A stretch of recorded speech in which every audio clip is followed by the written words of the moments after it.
ಎನ್ನುವುದಾಗಿ ನೀ ತಡೆಯಲೇಬೇಕು ಅಂತಾದ್ರೆ ಕಾರಣವನ್ನು ನಾ ತಿಳಿದಿದ್ದೇನೆ. ರಾಮನ ಬಗ್ಗೆ ವಿಕ್ರಮಿ ಇದ್ದಾನೆ. ಸರಿಯಮ್ಮ, ರಾಮನ ಪರಾಕ್ರಮದ ಬಗ್ಗೆ ತಿಳಿಯದವ ನಾನೇನು ಅಲ್ಲ. ನೀವು ತಿಳಿದಿರುವೆ. ಅವನ ಬಗ್ಗೆ ಅನೇಕ ವಿಚಾರಗಳನ್ನು ನಾ ತಿಳಿದೇ ಇರುವೆ. ತಾಯೇ, ರಾಘವನಾಥನ ಬಗ್ಗೆ ನಾ ತಿಳಿದು ಏನು ಅಂತ ಬಲ್ಲೆಯ್ಯ. ಕಾನೂನಕ್ಕೆ ಬಂದಂತಹ ಕಾಲಕ್ಕೆ 14,000 ರಾಕ್ಷಸರು ಆತನನ್ನು ಮುತ್ತಿದರಂತೆ.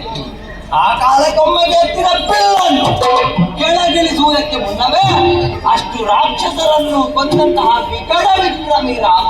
ಒಂದಲ್ಲ ಎರಡಲ್ಲ ಮಗನೇ, ಸಾವಿರ ಸಂಖ್ಯೆಯಲ್ಲಿ 14,000 ರಾವಣ ಸೇನೆ ಎಲ್ಲರೂ ಅಂತರವರೆಗೆ ಅತಿಥಿಗಳಾಗಿ ಹೋಗಿದ್ದಾರೆ.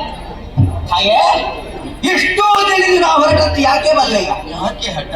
ಜಯ ಎನ್ನುವುದು ಪಡೆಯಬೇಕು. ಅದು ಸಾಮಾನ್ಯರ ಕೂಡ ಪಡೆದದ್ದು ಜಯವಾಗ್ತದೋ ಹೇಳಿ? ಇಲ್ಲ.